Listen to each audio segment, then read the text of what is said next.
Salud amigos, tripulantes de nuestra querida, contaminada y única nave espacial. La misma que, desde la última vez que nos vimos por estos medios, ha dado otra vuelta sobre su eje imaginario y, por supuesto, sigue generando acontecimientos en pleno desarrollo. Los que tienen que ver con la situación en el Medio Oriente parecen tener una continuidad inevitable. Y ahora, lo que les habíamos mostrado en las noches anteriores respecto a las luchas por el control de elementos básicos estratégicos en Siria, tiene ahora un correlato interesante en lo que tiene que ver con la reconquista de una importante base aérea, ¿no? Y eso tiene que ver con situaciones bien conocidas en el mapa. Estamos hablando nada menos que la más importante base aérea en la zona de Alepo, ¿no? No es cualquier cosa cuando hablamos de Siria, ¿no? Esto ha sido lugar de muy sangrientos combates, pero ahora reivindicaban con cierta alegría y orgullo la recuperación de esa base aérea o finalmente la entrada a la misma, ¿no? Pero dejemos que sean los protagonistas los que nos muestren los acontecimientos en pleno desarrollo. Y eso tiene que ver naturalmente con la típica entrada de las bases, muy castigada, ¿no? Los arcos de entrada de las bases aéreas y la carretera interna. طبعا مشاهدينا الكرام، مشاهدي الفضائية السورية المركز الأخباري، هذه اللحظات الأولى لدخول كاميرا المركز الأخباري. El jefe de la base aérea, el comandante general Monzer Azman, el saludo y el aprecio por el presidente Bashar al-Assad y la llamada telefónica que nos dio ayer en un momento de orgullo para la academia. Todos nosotros ya hemos aumentado con eso solo nuestra firmeza, nuestro orgullo.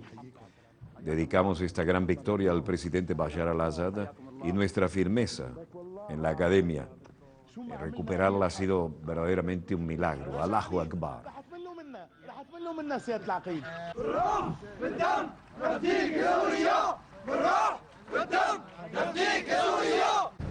El grito de guerra que se repite, ¿no? Con nuestra sangre, con nuestras almas, sacrificaremos nuestras vidas por ti, Bashar al-Assad. Pese a todos los pesares, la base estaría operativa, se podría poner en funciones y es un elemento estratégico muy importante haberla recuperado. Un soldado dijo, fuimos pacientes, conseguimos lo que queríamos, fuimos constantes y hemos logrado la victoria. Y uno de los soldados decía, dedico esta victoria a mi familia y a las familias de los mártires y los heridos, cuya sangre no se ha derramado en vano, y también al señor presidente y a todos los ciudadanos sirios. En suma, los soldados sirios recuperan y llegan a la base aérea sitiada en Alepo. Las tropas sirias apoyadas por el grupo libanés Hezbollah y combatientes iraníes lograron derribar una de las vallas de la base aérea de Queiris y abrieron una senda entre las unidades militares y los soldados sirios atrapados dentro de esta base aérea, según el Observatorio Sirio para los Derechos Humanos. El oficial dijo a Xinhua que las unidades sirias aún tienen que entrar en la base, pero que tienen el control prácticamente total. No está impedido militarmente que el ejército ingrese a esta base, porque la parte más importante de la operación ya se ha logrado, y aunque es una enorme base, lo que quedan ahora no son más que detalles técnicos. Las familias de los soldados sitiados dentro de la base están en espera de buenas noticias, dijo. Y reiteró aquí la dedicatoria de este logro al presidente Bashar al-Assad, en nombre de todos los combatientes bajo su mando. صامدين الحمد لله رب العالمين انتصرنا والله بهدي الانتصار لاهله وخاصه لاهل الشهداء. Haber roto este cerco por parte del ejército sirio en una base poderosísima y súper pertrechada es un trabajo de muchos meses. Las fuerzas militares lograron romper el cerco de años de duración contra la base aérea, ¿no? Y rompieron el cerco y llegaron a los soldados atrapados en la academia militar y en la base aérea Queiris. Habían estado cercadas por los milicianos del Estado Islámico y otros grupos rebeldes en el área rural de la provincia norteña de Alepo. El logro del ejército tuvo lugar unos días después de que el ejército sirio y los combatientes locales recuperaron la única ruta de abastecimiento para Alepo. Las fuerzas sirias recuperaron el control de una vía de comunicación terrestre clave que conecta Alepo con los poblados de Salamiyeh, Atraya y Hanazer, luego de batallas con los milicianos del Estado Islámico, quienes recientemente atacaron Hanzer para obstaculizar la única ruta de abastecimiento para las fuerzas del gobierno desde y hacia Alepo. A mediados de octubre, las fuerzas sirias respaldadas por bombarderos rusos iniciaron una ofensiva a gran escala en el área rural de la zona sur de la base de Alepo, luego de iniciar una campaña amplia en la provincia de Homs, en el centro de Siria.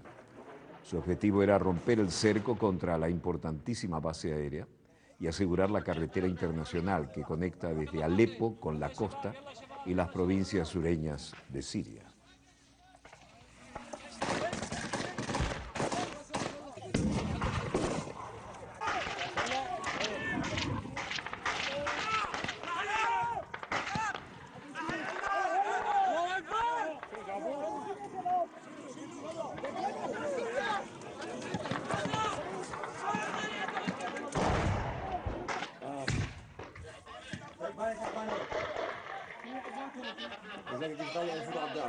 Este es el frente en la zona de Queiris, en Siria.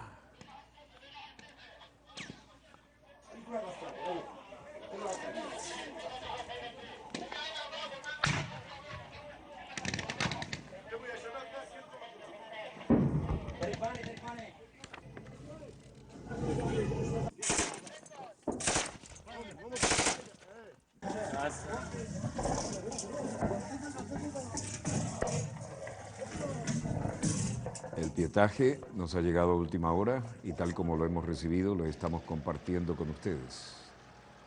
Y también ha llegado, por lo visto, el apoyo de los blindados para afianzar el entorno de tan importante base aérea, pero también la carretera de valor estratégico imperdible, pero que la habían perdido y costó sangre, sudor y lágrimas recuperarla.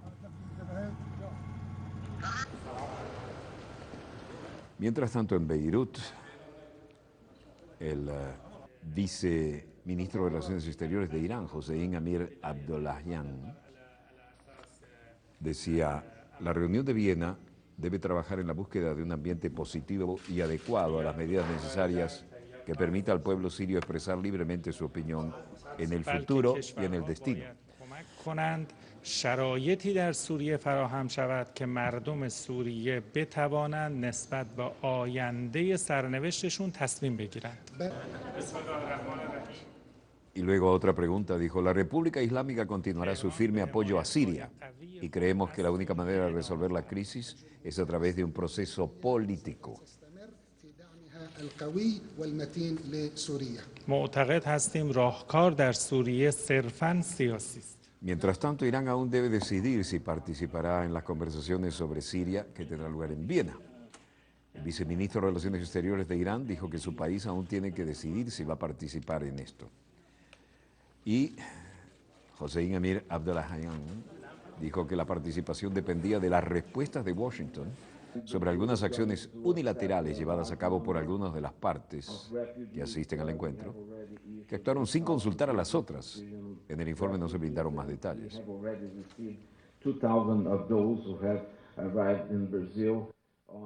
Abdollahian efectuó las declaraciones durante una visita a Beirut, donde tenía previstas reuniones con altos funcionarios libaneses. Mientras tanto, en Hama y en Douma, en Siria, los ataques aéreos rusos han frustrado los planes de los extremistas de atacar Hama.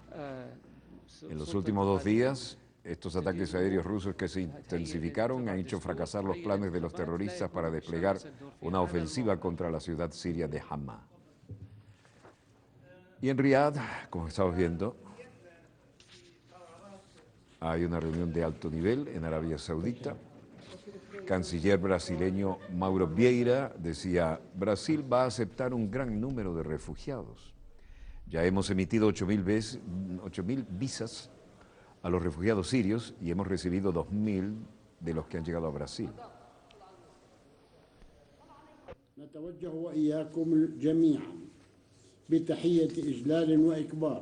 Al mismo tiempo, en Ramallah, en la margen occidental del Jordán, Mahmoud Abbas, el líder palestino, decía: Observamos con respeto y recordamos el alma de nuestro difunto símbolo, presidente y mártir Abu Ammar, Yasser Arafat, que Dios bendiga su alma. Decimos que él, en su aniversario de su muerte, todavía está viviendo en nuestros corazones. La situación actual no puede durar para siempre, aunque nos atenemos a la solución jurídica y política y a la resistencia nacional no violenta para alcanzar nuestros derechos nacionales. Pero no aceptar las negociaciones solo por las negociaciones en sí. Y no nos podemos meter unilateralmente en los acuerdos entre nosotros y los israelíes si no hay caminos ciertos. En este aniversario, todos visitan la tumba de Yasser Arafat.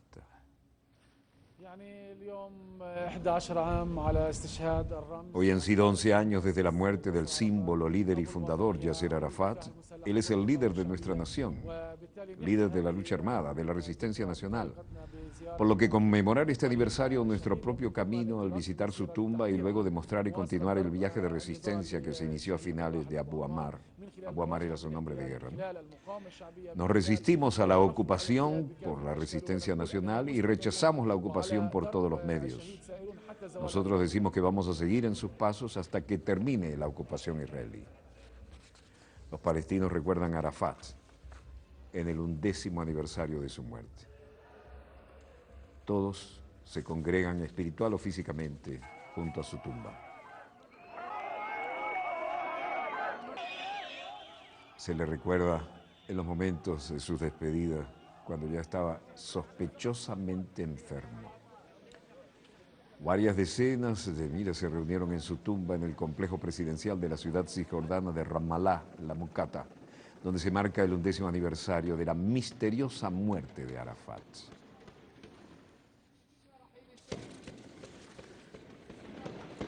Los palestinos han recordado a Arafat en el 11º aniversario de su muerte.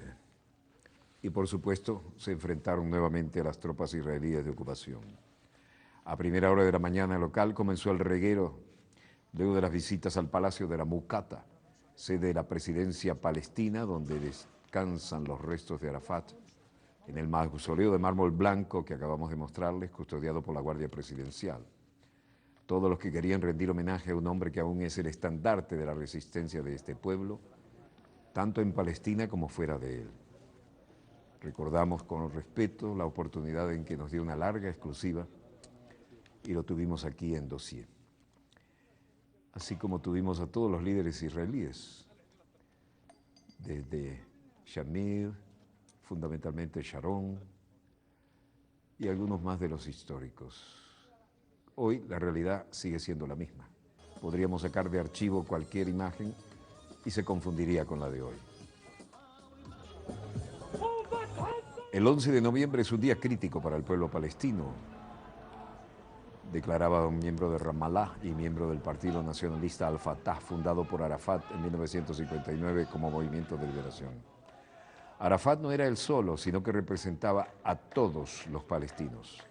Estableció la revolución moderna el siglo pasado y trajo hasta ahora la defensa de sus principios. Sus conceptos están vivos en los niños palestinos, afirmaba un funcionario del gobierno de la Autoridad Nacional Palestina. Entre las banderas que hoy estaban junto a su tumba, estaba también una bandera venezolana. Mientras tanto, la gente de la ultraderecha israelí, los ortodoxos, también hablaban de la necesidad de liberar a Palestina y protestaron contra el gobierno de Netanyahu por su respeto a las creencias religiosas que les llevan a esa conclusión. Esto ha sido el tema de todo el día. Piedras contra balas, heridos, inquietud permanente. Desde la Mucata y al son del ritmo atronador de las canciones que rememoran su figura, una columna de jóvenes marchó hacia el puesto de control israelí, donde se produjeron enfrentamientos con los soldados judíos que saldaron con más de 70 heridos. Uno de ellos en estado muy grave al recibir un disparo en el pecho, informó la agencia palestina Ma'an. Como de costumbre, piedras contra fusiles de asalto. Los disturbios y heridos se multiplicaron por la Cisjordania ocupada tras las marchas organizadas en conmemoración de este luctuoso aniversario. Así en Gaza, donde el movimiento islamista Hamas rechazó la petición realizada por Al-Fatah de llevar a cabo un alto multitudinario al aire libre, también hubo protestas. The labeling of products of the Jewish state by the European Union brings back dark memories. Europe should be ashamed of itself. Desde un lugar no especificado en Estados Unidos, Netanyahu dijo, dijo cómo le dolía, ¿no? Que el hecho de que toda Europa esté reaccionando y no quiera comprar productos israelíes que están siendo cultivados en territorios ocupados militar e ilegalmente a los palestinos y donde hay asentamientos absolutamente ilegales violando todas las resoluciones de las Naciones Unidas. Pero él dice que el etiquetado de los productos del Estado judío por la Unión Europea trae recuerdos oscuros. Europa debería estar avergonzada de sí misma de hacer esto y calificó la decisión de inmoral. Mientras tanto, siguen violando a la torera todas las resoluciones de las Naciones Unidas, las tomadas incluso por absoluta mayoría. Bueno, el primer ministro tilda de hipócrita a la Unión Europea, pero no representa a toda la sociedad israelí. Y el embajador Dore Gold, director general de la Cancillería, que tantas veces lo hemos visto defender lo indefendible con la cara más dura del mundo, salía hoy a decir algo al respecto, ¿no? La Unión Europea no requiere un solo país en el mundo para etiquetar los productos que provengan de zonas en disputa o territorios en disputa. Solo lo aplica en el caso de Israel. ¿Qué significa eso? ¿Por qué están haciendo eso? Yo creo que esto es probablemente uno de los aspectos más inquietantes para el pueblo de Israel. Estas son las etiquetas. An initiative which contains in it double standards, treating Israel differently than other countries. Cuando la Unión Europea se compromete en una iniciativa que contiene en ella un doble rasero, tratan a Israel de manera diferente a otros países. Muchos en Israel sienten que no puede haber motivación antisemita. Yo no lo creo, ciertamente deja a israelíes sentirse muy incómodos con sus socios europeos. Los europeos piensan que al exigir a Israel que los productos de marca de los asentamientos ayudarán de alguna manera la causa palestina, dijo.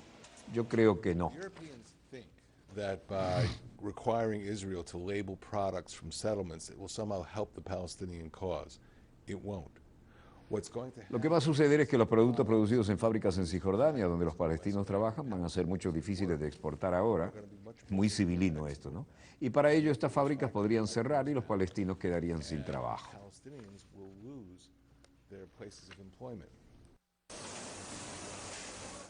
Y luego dijo, todo esto fue muy bien montado, ¿no? Mostraron a los palestinos en sus talleres, toda una superproducción para darle a este caballero que defiende el lobby en los momentos más difíciles y sobre todo con una cara de yo no fui que ha sido famosa en numerosas instancias históricas en la ONU y frente a la Casa Blanca. O sea, hay un conflicto territorial aquí, tenemos las reclamaciones y los palestinos tienen demandas y lo que desean arrastrar esto a un conflicto político en el comercio internacional, hay organizaciones como la Organización Mundial de Comercio y no lo hace. Y por desgracia los europeos han decidido arrastrar en sus posiciones particulares el conflicto palestino-israelí en sus relaciones comerciales con Israel. Cometen un gran error. Y luego siguió Dore Gold. Dore Gold se sabe todos los libretos, ¿no? Lo dice con tranquilidad, con un inglés estadounidense perfecto. Dice, si un producto es fabricado en el norte de Chipre hoy, que ha estado bajo control militar turco desde 1974, no se marca hecho en Chipre. Lo mismo ocurre en otras zonas de Asia y África. Así que creo que el producto debe ser etiquetado Made in Israel. Pero eso no significa que el mundo esté reconociendo las afirmaciones de Israel. Lo único que va a determinar las futuras fronteras entre Israel y un Estado palestino serán las negociaciones directas entre Israel y los palestinos. Lo que la Unión Europea podría hacer es alentar a Mahmoud Abbas para resolver que vuelva a la mesa de negociación y vamos una vez más por todas a decidir una cuestión y un proceso de paz que funcione. Esto parece que se repitiera día tras día, ¿no? Para Israel le preocupa mucho el etiquetado de los productos hechos en los territorios palestinos ocupados ilegalmente y sobre todo el boicot a los mismos, porque eso significa que, elaborado 3 años por la Comisión Europea, las directrices de los productos israelíes deben ser etiquetados de forma explícita y provienen de asentamientos construidos en territorios palestinos y de manera ilegal. Maya Lomitze, de la Asociación de Operadores de Turismo, volvió a hablar hoy desde Moscú. Dice, nuestras estimaciones que enviamos en una carta a viceprimer ministro Arkady Dvorkovich fueron que si la prohibición tiene una duración de 2 o 3 meses, entonces creo que van a perder más o menos, vamos a perder $200 millones, incluyendo ingresos que no vamos a recibir y que nadie va a compensar, para ser honesto.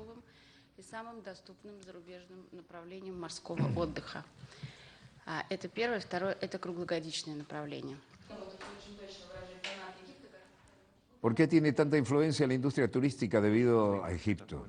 Incluso en las condiciones de inestabilidad económica, sigue siendo un líder. Es uno de los más baratos destinos y los más accesibles para el turismo costero en el extranjero. Es el primero, es el segundo. Es un destino para todas las estaciones del año y eso naturalmente le cae bien a mucha gente que quiere huir del invierno e ir a tomar un poco de sol al Medio Oriente. El destino que beneficiará a los Estados Árabes Unidos en términos de conexiones de vuelo, en términos de calidad recreativa, es un producto que es una buena elección e incluso supera en muchas cosas lo que los turistas hacen para conseguir en otros lugares, ¿no? Es un buen destino Egipto y debería mantenerse abierto y operativo. Y el segundo destino que se beneficiará más será Tailandia como alternativa a esta situación. Y luego una serie de destinos de verano que han recibido un flujo adicional de turistas en noviembre de este año, Turquía y Chipre, por ejemplo. Los operadores turísticos rusos cuentan las pérdidas por la prohibición de vuelos con destino a Egipto. Y esto, desde luego, tiene que ver con el accidente brutal. Abdel Fattah al-Sisi, presidente egipcio. Vamos a anunciar los resultados de la investigación con total transparencia y claridad. No vamos a ocultar nada porque se trata de vidas humanas, los ciudadanos inocentes que vinieron de visita a Egipto. Y seremos muy cautelosos para asegurar que cualquier persona que visite nuestro país estará a salvo y viajará hacia y desde este país, hacia nuestro país y desde nuestro país en paz. Egipto es seguro y muy seguro, y doy la bienvenida a los ciudadanos que vienen a Egipto a disfrutar de las vacaciones. Tendrán seguridad también y vamos a hacer lo posible para protegerlos absolutamente a todos. Esto tiene la sensación uno de que lo oye todos los días lo mismo, ¿eh?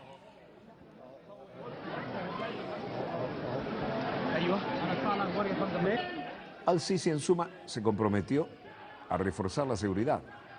Todavía están pagando las consecuencias de la caída del avión ruso en Sinaí. Esas reverberaciones todavía no han terminado, ¿no? Realizaremos más esfuerzos, llamó a la unidad de los egipcios, lo describió como un duro momento. Amritsar, el famoso templo dorado de Amritsar en el Punjab, India, el viejo virreinato británico, y ahora soberanísimo otra vez, con sus miles de años de historia, antes de que los británicos tuvieran un mínimo de cultura. Mientras se mataban con palos y piedras, aquí ya había cultura milenaria. Un devoto de Gurcharan Singh decía, hoy en día el sexto gurú, Guru Hargobind, liberó a 52 presos desde Gwalior Fort y llegó a Amritsar con ellos en Diwali. Así que la gente está celebrando y están tomando un chapuzón en esta agua bendita, el famosísimo Templo Dorado de Amritsar.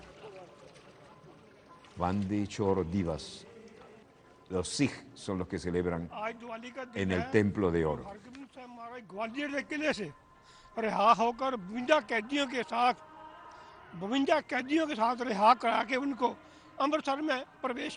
Por la noche el Templo de Oro se adorna con luces eléctricas y cientos de velas. Himnos religiosos son cantados y galletas son compartidas y se ilumina el cielo para celebrar Diwali. Diwali se celebra en toda la India, ya que marca el regreso del dios hindú, señor Rama Ayodhya, en el norte de la India, después que derrotó a Ravana, el poderoso rey demonio de Lanka. El festival se celebra cada año entre los meses de octubre y noviembre. Por lo general, provoca un aumento en el nivel de contaminación del aire y el ruido con los petardos. Pero no deja de ser una celebración milenaria y absolutamente impresionante. Los ríos no son tan puros como cabría suponer, pero todo el mundo considera esa agua como si fuera la del Jordán para la fe cristiana, aunque debo decirles que a la escala del Medio Oriente, que es pequeñísimo al lado de la India, cuando uno ve el Jordán, como lo he visto en persona, y dice, y esto era todo, este es el Jordán, a la medida de Venezuela sería un arroyo, ¿no? Un pequeñísimo río, pero tiene todo aquel contenido sagrado, ¿no? Y su agua es bastante dulce, aunque no todo el mundo aconseja tocarla y llevársela a la boca, pero al menos quien les habla ha sobrevivido a la contaminación. Breve corte y volvemos con más acontecimientos en pleno desarrollo. No se lo pierdan, ya volvemos.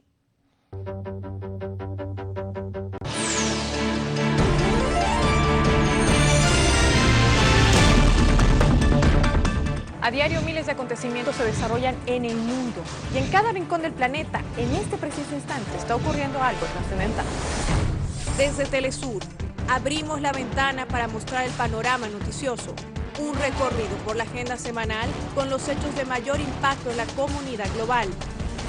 Síntesis, todos los sábados, solo por Telesur.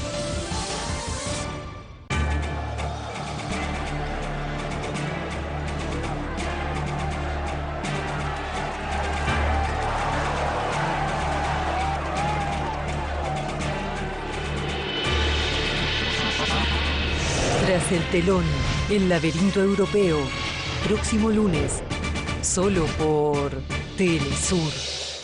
Día a día están en las calles con una sola misión: cambiar al mundo a través de sus acciones. Desde la plataforma web en inglés de Telesur, vea en nuestra pantalla un programa diferente, una conversación en profundidad con autores y líderes de opinión, con la reconocida comunicadora Laura Flanders, The Laura Flanders Show, todos los sábados, solo por Telesur.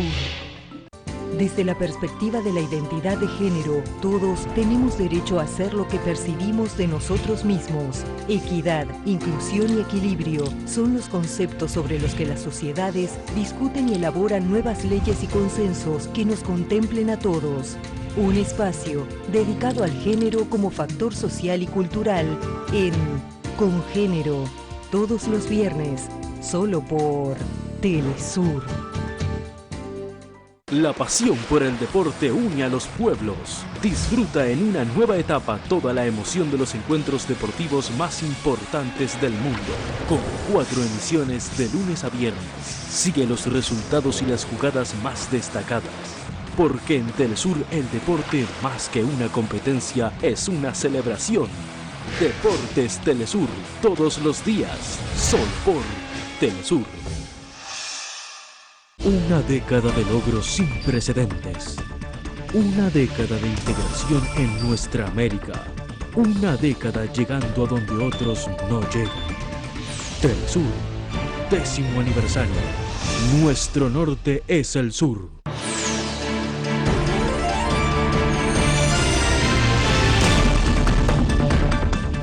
Volvemos con más acontecimientos en pleno desarrollo.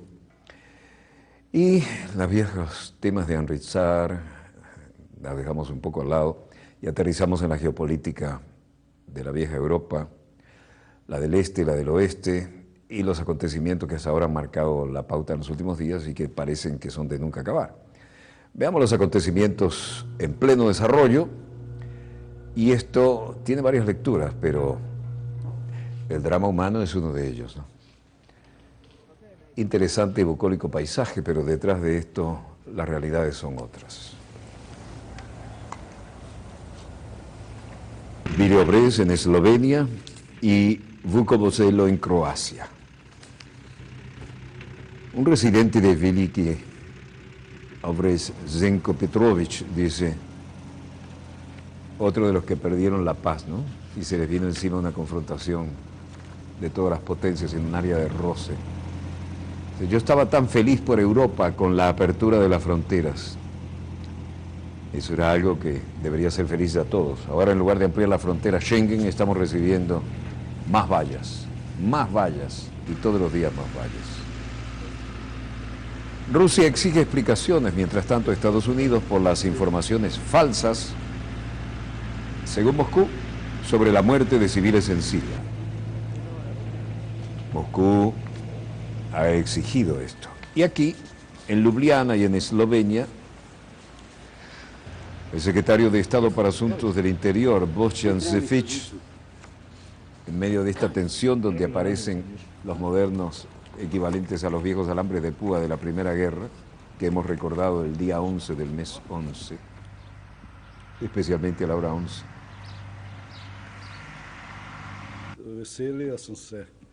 Lo dice el secretario de Estado para Asuntos del Interior de Eslovenia. Empezamos a poner encima de las barreras técnicas que están de acuerdo con la legislación de control de fronteras estas cosas. Y la legislación dice que tales medidas pueden aplicarse en caso de seguridad y orden público si están en peligro, ¿no? Hubiera querido algo parecido a Schengen, pero por lo visto no estamos en condiciones de manejarnos en esos términos. Las barreras no tienen un propósito de impedir las llegadas a Eslovenia. Estoy repitiendo esto de nuevo, y su propósito es dirigir el flujo de inmigrantes, llegadas incontroladas, eventuales puntos de acceso controlados, donde se tomarán los inmigrantes, serán trasladados a un centro de alojamiento si se puede, pero Eslovenia sigue erigiendo vallas en varios puntos de su frontera con Croacia, y no son cualquier valla, ¿no? Son las serpentinas. Son las de última generación del tipo militar, y esos cortan como hojillas. Asimismo, las autoridades han levantado otros cientos de metros de valla en las zonas abiertas cerca de la localidad de Givina, en el este del país. Por el momento no hay inmigrantes presentes en ninguno de los dos puntos, que cuentan con un gran despliegue de ejército y policía. Tal vez por eso es que no aparecen los inmigrantes por ahí y han tomado otra ruta. Pero la decisión, criticada por Croacia, que ha dicho que sería mejor que construyeran centros de recepción. Eslovenia empieza a erigir vallas en varios puntos de su frontera con Croacia. Y sería mejor ninguna valla, porque ninguna valla puede evitar que la gente busque su camino. Y es mejor hacerlo de manera organizada, decía el ministro de Interior croata Ranko Stojic. Sin embargo, el secretario de Estado interino esloveno, Bojan Šefić, ha declarado que su gobierno no planea reducir significativamente la llegada de inmigrantes, sino tratar de dirigir el flujo a los puntos de entrada que tienen un cierto nivel de control. Más de 170.000 inmigrantes y solicitantes de asilo de Oriente Próximo, Asia y África han llegado a Eslovenia desde mediados de octubre, cuando Hungría decidió cerrar sus fronteras con Croacia. Una vez más hay que decir que el endurecimiento de los controles en la frontera húngara terminó empujando a los refugiados hacia Eslovenia, que aún espera recibir unos 30.000 inmigrantes más en cuestión de días. En todo caso, esto está muy lejos de haber encontrado un punto de solución, y naturalmente, por ahora, las declaraciones no van acompañadas de hechos concretos en la realidad, y sobre todo para hacer frente al enorme drama humano que significa esta ola de inmigrantes que no se veía tal vez desde los tiempos de la Primera Guerra Mundial.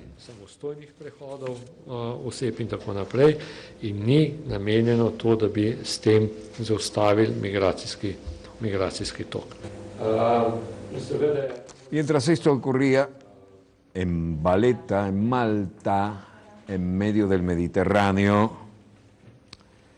el presidente de Níger, Mahamadou Issoufou, daba ciertas declaraciones. La hermosa Valletta, siempre soleada en el Mediterráneo, en la isla de Malta, ¿no? Allí llegaba el presidente de Níger, Mahamadou Issoufou. Era recibido con los honores del caso. Todo esto tiene algo de déjà vu, ¿no? Pero ahí vamos.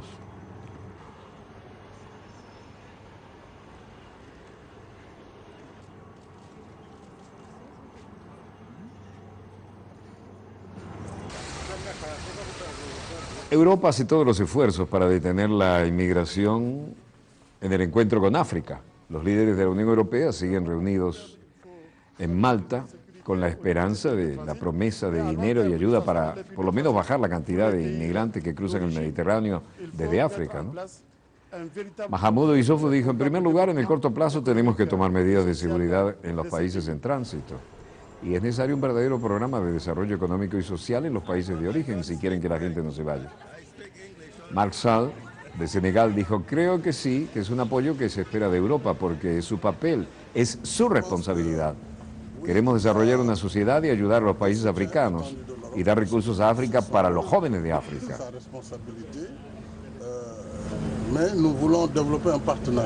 Nuestro objetivo es desarrollar África, no enviar inmigrantes a Europa. Así que Europa debería contribuir a esto, obviamente. Erna Solberg, primer ministro de Noruega, decía, como vemos en la mayoría de nuestros países, ahora estamos usando tanto dinero para los migrantes y para el procesamiento y el trabajo de los migrantes y refugiados, que se está haciendo más difícil apoyar en las actividades de desarrollo en aquellos países de los que ellos están llegando. Todo esto parece déjà vu, se repiten los argumentos, las personas. El primer ministro belga, Charles Michel, diciendo, el deseo es actuar de manera concreta y más allá de las declaraciones políticas, necesitamos compromisos. Creemos que tenemos tanta inmigración ilegal, hay que combatir tanto, que hay que avanzar en el campo de las políticas de retorno y readmisión. En cambio, los países europeos deben movilizarse más en apoyo económico al desarrollo y a la ayuda humanitaria, y más apoyo para permitir, por ejemplo, el intercambio de estudiantes, el intercambio de investigadores, que también es importante para el futuro de esos países. Europa repite una vez más sus argumentos y espera detener la migración en el encuentro con África, pero eso está muy lejos de ser una realidad. La cumbre tiene lugar en esta fortificación del siglo XVI, en La Valeta. Fue concebido hace 6 meses después del hundimiento y la toma de aquel barco desde Libia, en la que se perdieron más de 800 vidas. Los gobiernos avergonzados de la Unión Europea decidieron hacer algo ante la mala conciencia que eso les generó.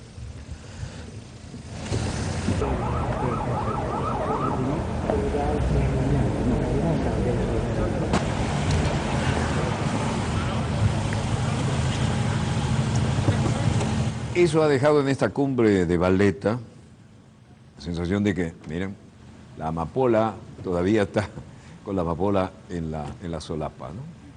Ustedes recuerdan que esto es una contribución. La usan hasta todo el mes de noviembre, hasta el día 11 del mes 11 a la hora 11, que fue cuando terminó, se disparó el último tiro de la Primera Guerra Mundial, que fue una verdadera masacre. Bueno, los gobiernos africanos han expresado su preocupación por la sugerencia de que Europa podría reducir drásticamente la inmigración desde el continente, cortando una fuente vital de ingresos por remesas para las economías. Y ahí fueron desfilando todos los jefes de la cumbre, ¿no? Funcionarios de la Unión Europea dicen que habrá garantías de que la migración legal, en especial para los estudiantes, y también para el trabajo de temporada, es decir, los que vienen por una temporada a ganarse dinero y después se comprometen a volver a sus países de origen. Y esas temporadas podrían ser aumentadas a cambio de ayuda para reducir la inmigración ilegal. Y una prioridad para muchos en Europa es una mayor cooperación con los estados africanos y el reconocer y aceptar de regreso a sus ciudadanos que no cumplan con los criterios para recibir asilo en Europa. Mandatario francés. Muchos destruyen los documentos de identidad y así evaden la deportación porque no está claro de dónde son y a qué estados africanos llevarlos de vuelta. Bueno, como era el canadiense, estaba bien, recordando que Canadá también es, sobre todo los quebecois, ¿no?, de la cultura francesa, al doble de eso. Como vemos en la mayoría de nuestros países, ahora estamos usando tanto dinero para los inmigrantes y para el procesamiento y el trabajo de los inmigrantes y refugiados que se está haciendo más difícil apoyar y participar en las actividades para el desarrollo. Sameh Shoukry decía, este problema es un tema de gran preocupación para todos. En los que tienen la capacidad y tienen los recursos deben emprender y asumir una responsabilidad mayor en el manejo de este importante desafío. Pero las policías nacionales de Europa se encuentran con esta realidad cotidiana sobre el terreno.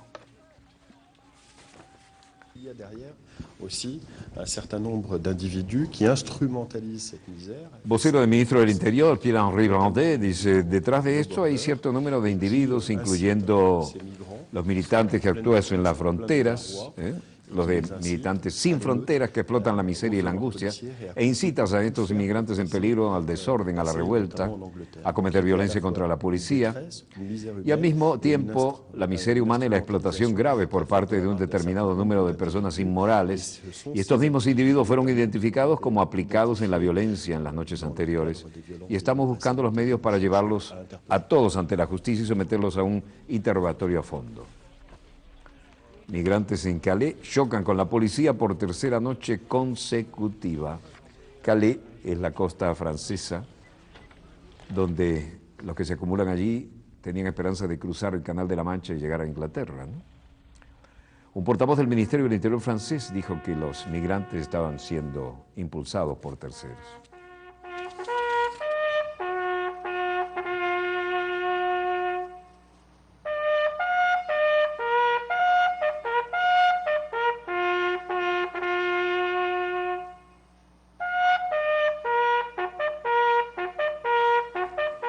Día del Recuerdo en Canadá, en el Reino Unido, en general. Importante día, se le conmemora el fin de la Primera Guerra Mundial. Como dijimos, el día 11 del mes 11 a la hora 11 del año 1918.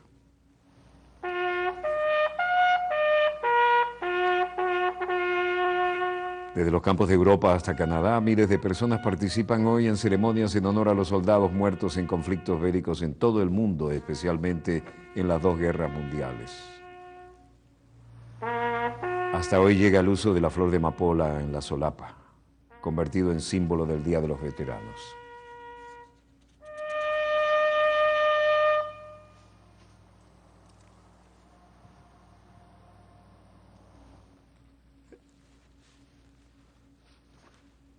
Banderas abatidas, silencio, respeto, honor y gloria a los caídos.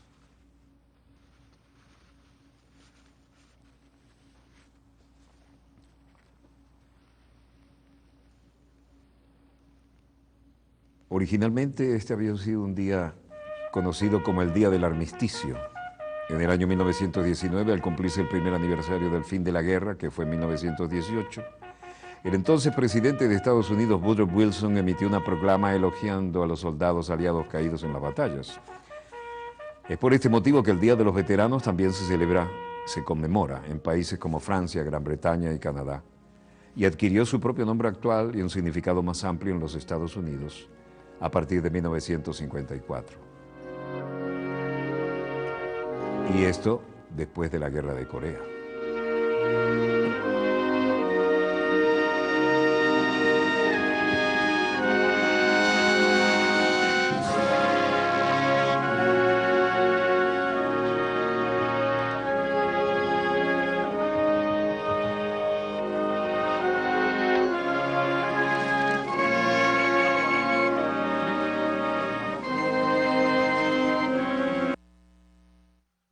Venezuela acogerá la Quinta Cumbre de América del Sur y los países árabes y la Quinta Cumbre de Países Árabes y de América del Sur en el 2018 sienta las bases para los acontecimientos que marcan un poco la pauta de esta situación.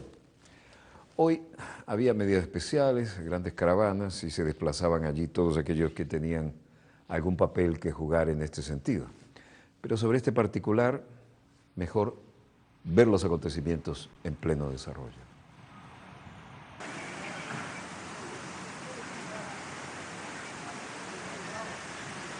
En principio, el intercambio comercial entre América del Sur y países árabes se incrementó en $30.000 millones y el presidente Nicolás Maduro indicó que mantuvo este martes reuniones con jefes de Estado y de Gobierno de la OPEP con la finalidad de construir la fórmula del nuevo mercado petrolero hacia la estabilidad de los precios. Recordemos que la OPEP fue creada por Venezuela, cosa que no todos están dispuestos a perdonarnos, pero fue la primera vez que los países productores de producto primario podían manejar los mercados que hasta ese entonces habían sido absolutamente controlados por las grandes transnacionales del petróleo y las 7 hermanas. El origen de la Cumbre de América del Sur y los países árabes, entre el 3 y el 5 de noviembre, se lleva a cabo en Arabia Saudita, en el contexto de la desestabilización del mercado petrolero, impulsado, entre otras cosas, por la sobreproducción de crudo. En concreto, el ASPA, esta reunión de países árabes y sudamericanos, tiene varios objetivos políticos, económicos y culturales. En el ámbito político se busca profundizar el diálogo interregional, concertar sobre los principales temas de orden regional e internacional, e intensificar la cooperación en el seno de los foros multinacionales. El presidente Maduro sostuvo reuniones con sus pares de Palestina y Ecuador, aprovechando esta reunión. Se reunió con sus homólogos de Palestina, Mahmoud Abbas, de Ecuador, Rafael Correa, para intercambiar acerca de diversos temas y a propósito de la realización de la 4ª Cumbre América del Sur y Países Árabes, ASPA, que se celebra en la capital de Arabia Saudita, Riad. De esta manera, el jefe del Estado cumplió este miércoles una segunda jornada de trabajo en Arabia Saudita con importantes e intensas reuniones bilaterales. Como parte de su agenda, igualmente sostuvo encuentros con el rey de Arabia Saudita, Salman bin Abdelaziz, con el emir de Qatar, Tamim bin Hamad Al Thani, con el rey saudí Salman bin Abdelaziz, así como lo recibió a su arribo en el país asiático en horas de la mañana de este martes.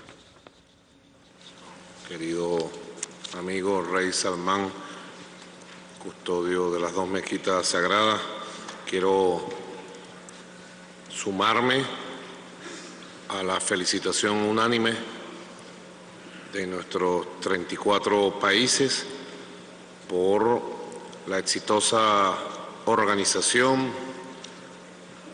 preparación y los exitosos resultados de esta 4ª cumbre histórica de los países árabes y de nuestros países de América del Sur. Felicitaciones, nuestras congratulaciones, Rey Salman, al gobierno, a las autoridades y al pueblo de Arabia Saudita. Igualmente felicitar el esfuerzo del gobierno de la República Oriental del Uruguay como presidente pro tempore de nuestra Unión de Naciones Suramericanas, al presidente Tabaré Vázquez, al vicepresidente Raúl Sendit y a toda la delegación oficial de la presidencia pro tempore por la calidad del esfuerzo, la extraordinaria declaración que se suma al patrimonio histórico que venimos construyendo entre 2 regiones potencias, sin lugar a dudas, 2 regiones del futuro, de lo que se está configurando como humanidad en este siglo XXI. También a la Secretaría General de la Liga Árabe por todas sus gestiones en la convocatoria, realización, desarrollo de esta cumbre. Desde ya, los corazones de los venezolanos y las venezolanas y las puertas de nuestra patria están abiertos a nuestros hermanos árabes, como siempre están abiertos como patria común con América del Sur, con nuestros pueblos de la América del Sur. Importante comunidad árabe vive en nuestro país, saben ustedes, una comunidad grande que ha venido del Líbano, de Siria, de Palestina y de otros lugares de esta hermosa región del mundo. Importantes ideas han surgido en el debate y las recogemos en las intervenciones y queremos tomarlas, si se puede asumir de esa manera, en la responsabilidad rumbo al 2018. Uno, buscar hacer realidad la idea de un banco de inversión para el desarrollo, en el concepto del Banco del Sur entre las 2 regiones, que soporte y lleve adelante inversiones para el desarrollo económico, tecnológico, comercial de nuestros países y de nuestra región. En segundo lugar, asumir el Plan 2030, el Plan 2030, que hemos aprobado por unanimidad en Naciones Unidas en la lucha contra la desigualdad, contra la pobreza y por el desarrollo de la felicidad de nuestro pueblo. Creo que es mucho lo que podemos compartir y hacer como regiones hermanas de los países árabes y América del Sur, con las orientaciones, los 17 objetivos aprobados en el marco de Naciones Unidas y que han sido reivindicados como una necesidad en la lucha contra la pobreza y la miseria como base de muchos de estos grupos extremistas que tanto daño le están haciendo a estas regiones. En tercer lugar, estamos de acuerdo en asumir, en retomar y reimpulsar la idea de crear una secretaría permanente que le dé continuidad a estos esfuerzos de manera simultánea a la preparación de las cumbres y le dé operatividad y ejecutividad a todas nuestras decisiones. Queridos jefes de Estado, jefes de gobierno, jefes de delegación, la lucha contra el terrorismo en todas sus formas, la condena al terrorismo en todas sus formas, debemos asumirla con nueva naturaleza, debemos asumirla entre todos. La lucha contra la violencia, contra la guerra, contra ese flagelo que destruye pueblos enteros, que destruye países, que destruye economías. Nosotros nos sumamos al deseo de paz y de que avancen efectivamente, como creo que ha sido el deseo unánime de esta declaración de Riad, avancen las negociaciones para una región de paz en los temas de Siria, de Libia y en otros temas pendientes. Y ojalá en la realización de la cumbre de Caracas, así lo vemos como un sueño que nos motiva aún más, ojalá, le decía el presidente Mahmoud Abbas del Estado Palestina, ojalá en la realización de la cumbre 2018 en Venezuela tengamos ya un Estado palestino ampliamente reconocido y a un pueblo palestino en ejercicio de sus derechos. Es nuestro mayor deseo. Nos vamos muy contentos, complacidos y motivados de esta cuarta cumbre y siéntanse desde ya bienvenidos a la patria de Simón Bolívar, a la patria de Hugo Chávez. Muchas gracias.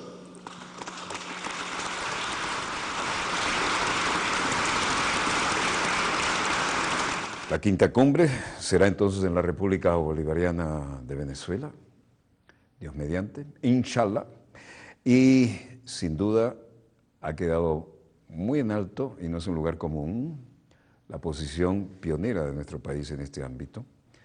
Y sobre todo hay que tener en cuenta que estos países del ámbito petrolero eran víctimas de los que fijaban las reglas del mercado, hasta que fue Venezuela la que originó la OPEP. Y ciertamente Juan Pablo Pérez Alfonso fue un genio en ese sentido y cambió las reglas del juego, ¿no?